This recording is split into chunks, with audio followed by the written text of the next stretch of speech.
Welcome back to another cult horror movie review.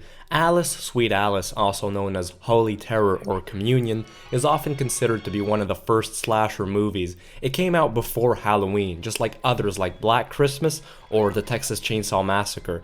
But this one is a pretty special case because it's hard to categorize it. It's part slasher movie, part psychological horror, part murder mystery, and even part giallo, even though this is a 100% American production.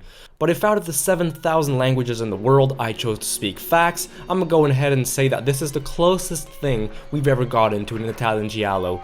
But just before we get going, you guys know the drill. If there is a movie you'd like me to review, just leave a comment down below. And don't forget to like this video and subscribe to never miss out on another bad movie review every Tuesday and cult horror movie review every Friday. Alice, Sweet Alice is a film with a lot of visual style. It tries to look classy, but at the same time being shot on a small budget, it's got a very campy aesthetic. It gives off a pretty original feel. I can't remember any other movie which did the same. It feels bleak and sober, and yet sometimes it's vivid with certain colors. I wouldn't be able to fully describe the feeling.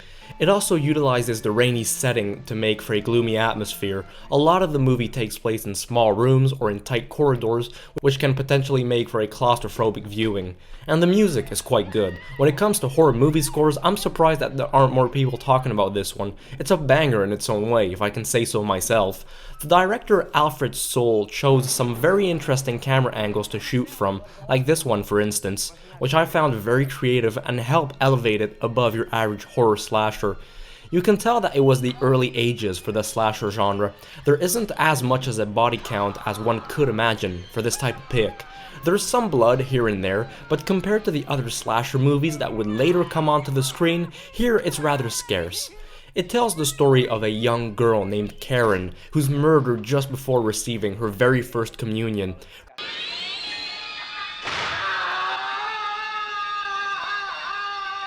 Her very rambunctious sister, Alice, becomes the prime suspect, but then the plot thickens as other relatives or close ones of Karen's family are attacked by a knife-wielding maniac wearing a glossy yellow raincoat. The story takes place in 1961, and I find it interesting that director Soule took the time to focus on little details that fit the time. Like in one scene, we can see a portrait of John F. Kennedy in the background. In another scene, we have a couple of people talking next to a poster of the movie Psycho. I thought that was kinda neat. In fact, Karen is played by an 11-year-old Brooke Shields. That would just be a couple years before she would go on to appear in Pretty Baby, and then in films like Blue Lagoon. The movie is interesting, but I found that the writing was uneven. Some parts are thrilling and interesting, but there are a lot of very boring scenes, especially when the film tries to go on detective mode. All we get is snooze-inducing dialogue. I really thought that we could have done without it. It could have been rewritten in a better way. There's a lot of overacting, but for this type of film, I'm not so surprised. But the main issue that I've got is that they made the terrible decision of revealing the killer in the middle of the movie.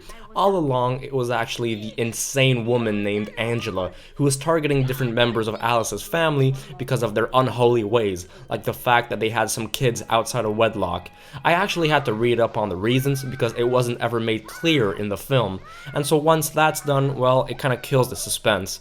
It was like a big thud was placed right into the middle of the script, and to be honest, I really didn't like that idea. Alice, Sweet Alice doesn't really know what it wants to be. It tries to juggle different subgenres, but ultimately it misses quite often and so falls flat on its face.